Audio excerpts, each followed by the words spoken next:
What's up, YouTube? Your boy back once again with another sport topic, and today we're going to talk some football.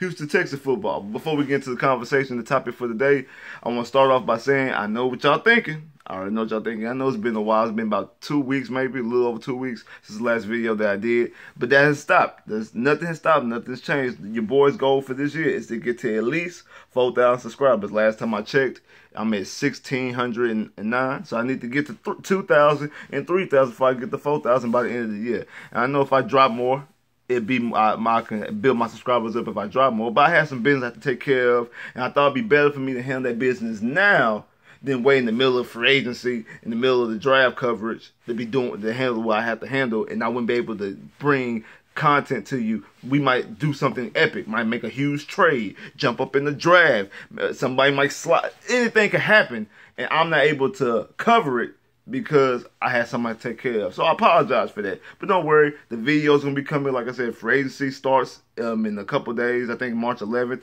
The end of the tag deadline starts. The tag deadline ends on Tuesday, if I'm not mistaken. So don't worry, videos are going to be coming quick, fast, in a hurry.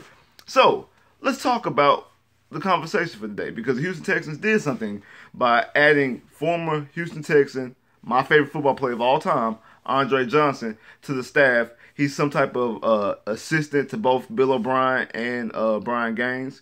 And I think he's more so of an offensive guy, because of course Andre's a receiver, so he's an offensive guy. And I think more so, I think something to do with personnel. I think he has, he's not going to be making personnel decisions, but maybe he might bounce some ideas off of not Bill O'Brien, but off of Brian Gaines. Like, hey, maybe this, or hey, or maybe Brian Gaines bounced some ideas off him. I don't know. But in saying that, I dropped a video a couple days. Well, I dropped a video a couple weeks ago, my last couple videos, talking about needs, corners, running backs, offensive line, things like that. And it brought some conversation off screen. I've been having with a couple people, and some things were brought to my attention and made me change my mind and my opinion about some certain things, and also gave me a perfect idea as well. It's something that I thought about that the Texans definitely not only should do, they need to do. And I'm surprised no one else has thought of this idea. And I'm going to give it to you. I'm going to give y'all the idea why I think they can fix the Texans running back situation. Like what I said, what was brought to my attention, what made me change my mind, was the signing of Le'Veon Bell. I think the Texans should sign Le'Veon Bell. I've been going back and forth, and I've been convinced the Texans should sign Le'Veon Bell. One, because of the cap space. If you get rid of Lamar Miller, you get rid of Kevin Johnson, you get rid of Ryan Griffin, that brings the Texans cap space all the way up to over $90 million. That's perfect enough. Now that's plenty enough money to sign Le'Veon Bell, and also get rid of Alpha Blue. And then you can bring in another situation, another running back. A third running back. And I know a lot of people might, when I say this name, might raise an eyebrow with a couple people, and they'll be like, dude, what are you talking about? And that's bringing in, just hear me out. That's bringing in TJ Yeldon, running back of Jacksonville Jaguars. Now, I know a lot of people want to say, man, we be dominating TJ Yeldon. I don't want TJ Yeldon on the Texans. See, you're looking at TJ Yeldon as a starter. I'm looking at TJ Yeldon as the third back. And I think it's a perfect situation, because you have Le'Veon Bell as your number one back. You have D'Onta Foreman as your number two back. And then you have TJ Yeldon as your third back. And in my opinion, you have the best backfield in the NFL. Especially when it comes to catching out the backfield. All three of those guys can catch. I mean, we've seen what D'Onta Foreman has done in small time as a Texan. Le'Veon Bell, that's one of his calling cards. He could actually play receiver. He didn't have to be a running back. He could just be a full-fledged receiver and still be an all-pro caliber player, a Pro Bowl type of player. But TJ Yeldon, I was looking at TJ Yeldon's numbers since he came in the league since 2015. He was a second-round pick in 2015. And look at these numbers. Rushing the football, like I said, from 15, 16, 17, 18. He has 740 yards his rookie year. Second year, 465 yards. His third year, 253 yards. And this past season, 414 yards. Now, These are all, he's averaged 4.1 yard carry, 3.6 yard carry, 5.2 yard carry, 4 yards a carry. His career average is 4 yards a carry. Now let's look at him catching up the backfield. His rookie year on, he's had 279 yards. His second year, 312 yards. His third year, 224 yards. In this past season, 487 yards, averaging 7.8 yards a catch, 6.2 yards a catch, 7.5 yards a catch, and 8.9 yards a catch, with his career average of 7.6 yards a catch. So you're trying to tell me that all three of my backs can catch out the backfield? That does wonders for Deshaun Watson. One that's play action. Now you can be way more creative when it comes to offensive coordinator. When it comes to Tim Kelly or Bill Brown, whoever's going to be calling these plays, because we still have 100% clarification on who's calling the plays for the offense. But with all these guys catching up the backfield, you can do a lot of misdirections. You could pull up in shotgun situation where you have Le'Veon and Foreman, or Le'Veon and whoever on the side. Fake handoff, pass. Delay handoff, fake to him. Fake handoff to him. Fake, dump off. Fake, dump off. Then you got people like Kiki and DeAndre Carter, who I think they should keep. Now you got two guys in the screen game. You can do screens where you got two slot receivers. That's a mismatch for most defense. I never understood why he didn't do that against Indianapolis in the playoff game. Now, if you watch the very first Colts game, the game the Texans won in Indianapolis, on the last drive before overtime, the Texans' last drive for overtime, Deshaun Watson drove the offense down. They kicked the field goal, and they went up by 8. And the Colts ended up scoring a touchdown, getting 2-point conversion, going overtime. We all know the story. Right, the play that was on third down before they kicked the field goal, Deshaun Watson throws a screen to Alfred Blue, if I'm not mistaken, and Alfred Blue, and he had enough room to turn upfield to get the first down, and he couldn't catch it. He couldn't catch it. Like Deshaun put the ball right there, he couldn't catch it. Then the second game against Indianapolis, it was against this time it was Lamar Miller. It was third down on the last drive the Texans had before they it was one of the last. It was the last drive that they could have gotten in field goal range. Deshaun Watson throws a pass to not Alpha Blue, but to Lamar Miller. That one he didn't connect. That one it wasn't a drop. It was just that he didn't connect it. And if I'm not mistaken, then I take that back. The Alpha Blue caught the pass, but he couldn't turn upfield. That's what it was. He caught the pass, but he couldn't turn upfield. But Lamar Miller didn't catch the pass because Deshaun Watson. It might have been a bad throw from Deshaun Watson. I need to rewatch that play exactly. But all I remember is both situations. The games could have been different if the Texans had a better receiving threat out the backfield. Now, we already know about Le'Veon Bell. We know that he is a dual threat type of running back. He is a pass protection. He can catch out the backfield. He can run. He can do all type of things. That's why he was an all-pro running back. He, I think, was in the MVP conversation not too long ago when he was playing in Pittsburgh and things like that. So people were talking about him being the best running back in the NFL at one point. So we get that. We understand that. But I'm thinking if you shore up also your third running back. Because think about this. Outside of insurance on a car, people in life never get insurance. We get insurance from our jobs for health insurance. We don't get insurance on other stuff unless we are forced to or have to or it's provided to us. Why not go out and get you an insurance plan by getting you a third capable back coming out the backfield? One, he's an insurance plan for Deontay Foreman because one thing about, and this is another thing people have been telling me about drafting a receiver and things like that. Okay, because of the whole Will Fuller injury. You cannot in one breath say that you have trust issues with Will Fuller staying healthy, and in the same breath say you can think and really truly believe that you can count on Deontay Foreman. You can't. You can't, and you're doing your straight up lie. You can't. If you have trust issues about Will Fuller staying healthy on the field, you have to have those exact same trust issues with Deontay Foreman not able to come back. One, from the Achilles. One is the difference of injury. Like I know the worst injury that Will Fuller's had is this past year is ACL. And in today's world, ACL injuries are more like like a broken ankle, they're not bad. Achilles, we have not yet seen a running back come from a torn Achilles and play at a high productive level. And then also, we never really seen exactly Deontay Foreman was just getting out of first gear the game he got hurt. That was his best game, the game he got hurt. He was just starting to get up out of gear. So we haven't really even seen what Deontay Foreman can do. So we don't know if that Achilles injury has hindered his development, has stopped him. We don't know what his peak is. We don't know. We haven't seen it yet. We don't have any grounds. Listen, we don't have any grounds. We haven't seen any. It's like it's only going to be year 3, and in year 2 he only played 1 game, and he looked at slugs in the game because he wasn't in shape. He wasn't in football shape because he missed the whole year. So it was straight rust.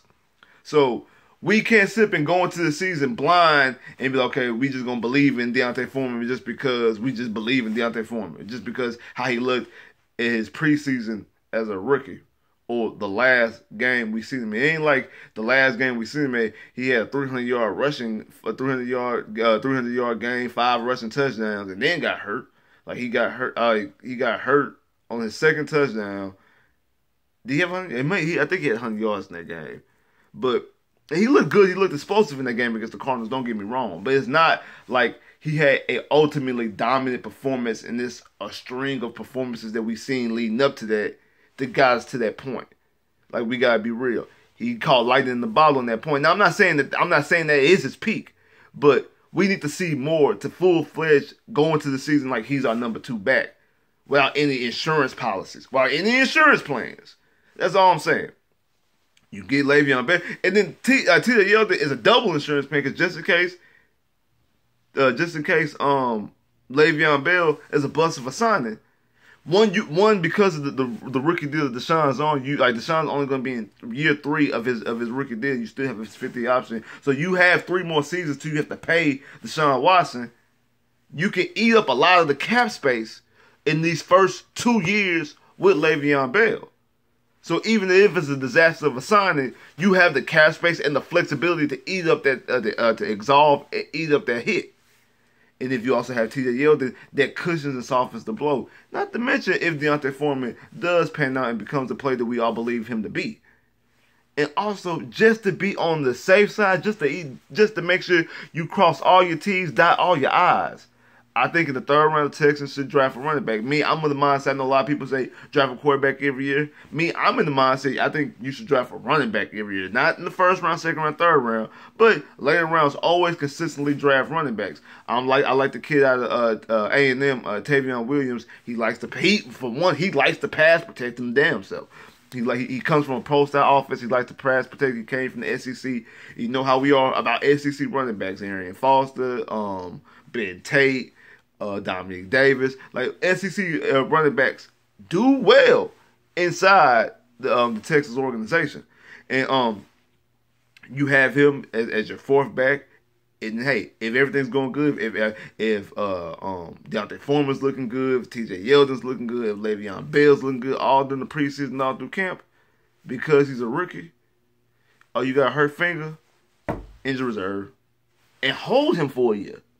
You can sit there and hold him while you exorbitant taking the hit from Le'Veon Bell's contract. Especially if he's looking good. If you got all 4 of these running backs and all 4 of them look good and camp and everybody's looking good and healthy and nothing's going wrong, stash the rookie, run those 3 veterans out there. And then you have, I think they upped it to 2 now that you have 2 injured people reserved designated for return. And if something desperately happened, you had to designate Travion Williams to return. You got that in your back pocket. Now you gotta be careful because you only get 2, and you never know somebody else. You might have to do that to somebody else. So it is one of those things that you gotta be careful on. But there are situations and ways that you can put yourself in the front, put yourself in the mindset of able to have a dominant running game, which completely helps this offense. It helps Deshaun. Deshaun's a rhythm thrower, so it helps Deshaun keeps in the rhythm. He has multiple weapons to throw out the backfield. Now that's very dangerous for the defense because now the defense can't just sit up here and spy on Deshaun Watson because you have a mobile quarterback. You have, in my opinion, the best dual threat quarterback in the NFL in Deshaun. So you have a mobile quarterback defenses can't just continue to spy him, because if that linebacker is spying him, you're allowing one of these three running backs to dip off into and find a little soft place, a little cushion, and Deshaun can very well easily find them, especially the way he runs around. He'll run one of those guys open, dump off like he did to D'Onta Foreman in the playoff game. I mean, in the game against Philly. Run around, find one of those guys, dump him, get him wide open, dump him, and now you get hit. It might have been, 3rd and 5. Now they gain a quick 6, 7, 8 yards off of that because Le'Veon Bell, D'Onta Foreman, T.J. Yeldon escaped and got out the backfield and found that backdoor cut, and then boom, now we got first down. It's hard for a defense to take that. Not to mention, you never know with any of these three guys. You know how when the Eagles or the Chargers or the Saints, whoever Darren Sproles is playing on the time, when Darren Sproles was on the field, the defense knew 90% of the time this is going to be a pass play. Yes, he has run the football. Yes, he can run the football. He is a running back. But the defense mostly knows when we see Darren Sproles on the field, it's going to be a pass play. You don't have that luxury with either of these three backs, because with Le'Veon, because he's an all-purpose back. With T.J. Yeldon, he's capable of doing both. And same thing with D'Onta Foreman, has a body, like he has a big body, like he's supposed to be a bruising running back. But yet, he showed you in the past that he's able to catch out the backfield. That no matter what one of these three guys on the field, you don't know if it's a pass or if it's a run. And, hey, not to mention, you throw two of them out there at the same time, because we don't run no fullback. We didn't run the fullback last year. So, hopefully, more likely, we won't run a fullback this year. So, you have two of them on the field. Not only you do not know if it's a pass or a run, you don't know who getting the ball, even if it's a run. Because your quarterback can run, too. Like, it's going to blow the defense's mind when you do stuff like that. And I don't understand and don't know of why no one's thought of this before. It seems so simple and seems so right in your face. This is the decision, man. I know a lot of people don't like T.J. Yeldon, mostly because he's a Jacksonville Jaguar, and the Texans look good against him. He doesn't look really good against us. And also, but you got to think about, he's playing with Blake Bortles. So that also hurts his development. I just think if you use him and he might not be good as a number one running back, but as a third running back, and I think even as a second running back, when your number one running back ain't there, or he needs to take a break for a minute, whatever the case may be, he's not playing that game, he hurt, sick, whatever the case may be, he could definitely step in, fill in, and get you a good, solid 80 yards rushing. He's a way better option as a number two than Alpha Blue ever was. And he's not going to cost that much. He probably is going to cost maybe about $2 million, $3 million at the most. Lamar Miller, if you cut Lamar Miller, he's 6.9. No, 6.5. So not even half of his salary is going to pay for T.J. Yeldon. Not to mention, if you cut Kevin Johnson, that's $9 million. You save $9 million by cutting Kevin bitch-ass Johnson. Come on. It's so right in your face. It's so right in your face. The cutting of Kevin Johnson and Ryan Griffin, that right there pays for Le'Veon Bell's salary.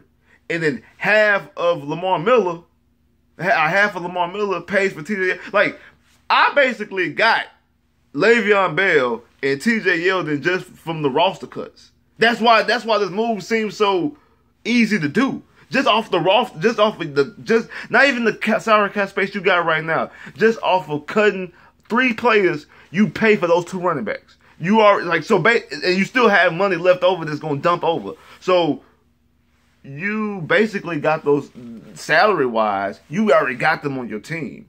Not to mention you still have your third most salary cap in the space in the NFL. After that, it makes too much sense. Like, share, subscribe if you haven't, comment below if you haven't, click that bell, get more videos. I holla.